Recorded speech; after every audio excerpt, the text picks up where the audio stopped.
Billahi minasyaitanirrajim. Bismillahirrahmanirrahim. Assalamualaikum warahmatullahi ta'ala wabarakatuh.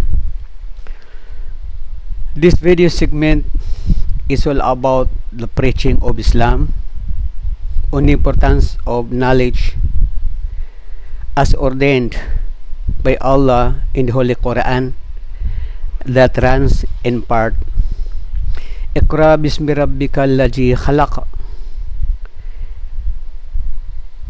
and in each translation in part declare, read in the name of the Lord who creates. This is being followed by a hadith, an authentic hadith from Rasulullah sallallahu alaihi wasallam.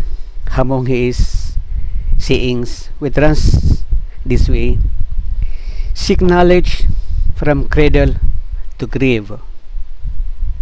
Take note,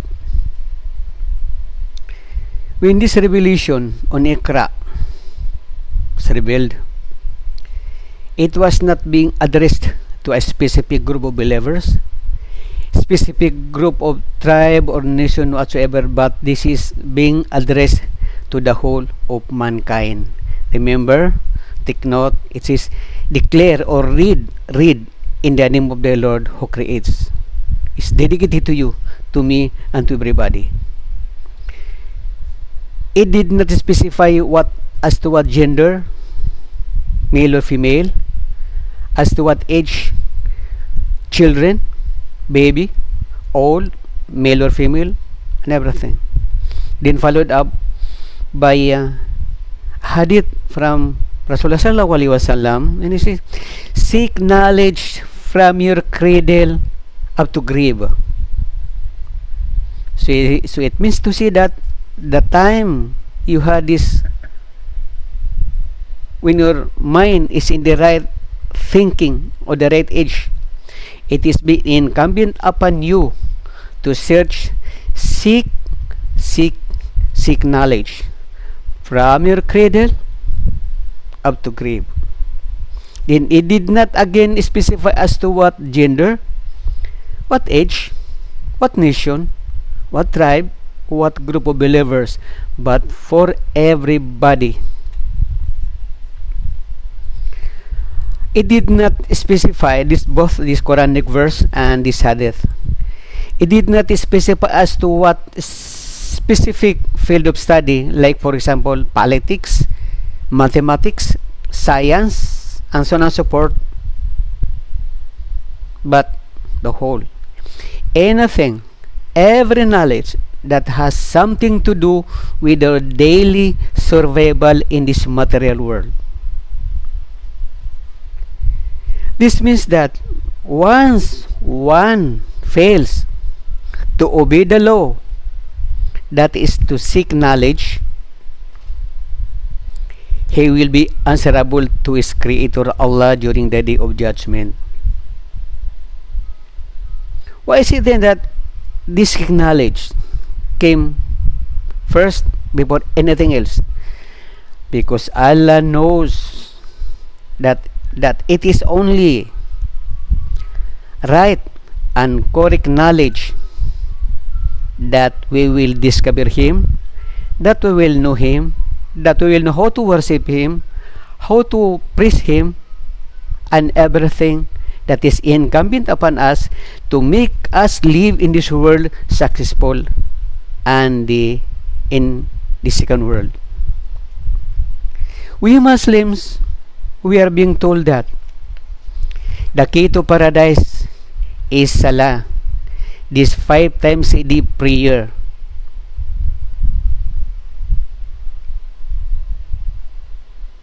Is the key to paradise.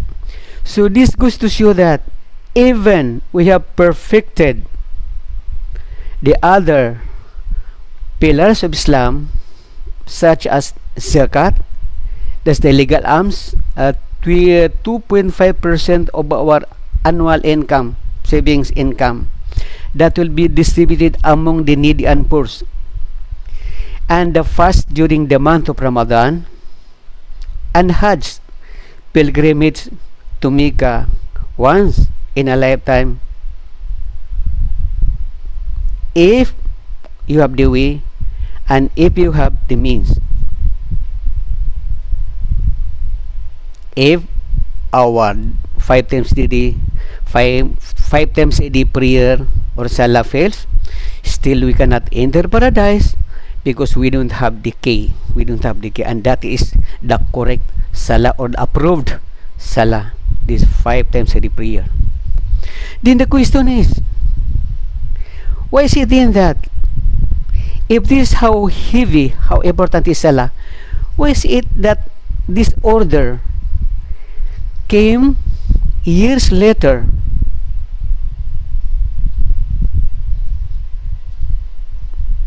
Not until the ascension of Prophet Muhammad sallallahu alaihi wasallam to heaven, where he received from Allah this order for 5 times a day prayer. So this commandment on Iqra came earlier. In fact, it was the first revelation to Prophet Muhammad sallallahu alaihi wasallam. The first revelation so far. In fact, that was the first encounter in person, in person with angel Jibril bringing a revelation. This is regarding Iqra. This is chapter 96 verse 1. This Iqra bismi rabbika alladhi khalaq, and there is that continuation. What's it in that? Years later,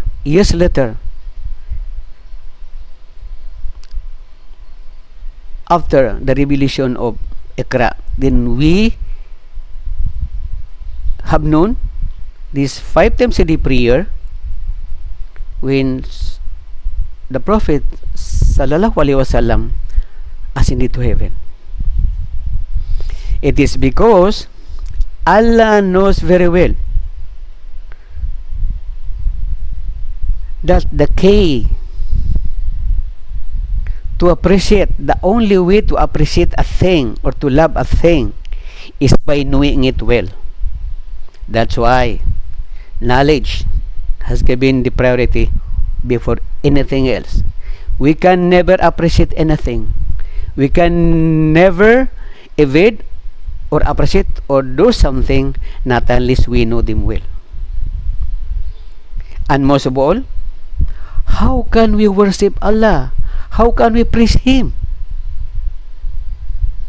if we are deprived of the needed knowledge? How can we distinguish evil from goodness? How can we evade haram and do the halal? In this material world, we declare ignorance of the law is good is no one, but it is more strict in the hereafter, the day of judgment. We can never see, Ya Allah, I'm sorry, I failed to execute my obligation because I do not know that. Because we are being told, you were being warned, you're being told to search, learn. Then you fail. Now the problem that in that day is that it's not like here in this material world that we can postpone something. Okay, I will make it up, because during the day of judgment, everything is final. No returning back. Now during that day, so many souls will see and cry, how I wish I'll be brought back to the world, so that I promise that I will do everything within my capacity to perform all my obligations. But as I have said, no postponement, no extension, and everything is final. Not unless Allah grants you forgiveness for all these shortcomings, for the transgressions we have committed. So we'll keep on praying that Allah will forgive us for all these shortcomings, for the transgression. Ya Allah, forgive us. So I hope you like this. Assalamualaikum warahmatullahi wabarakatuh.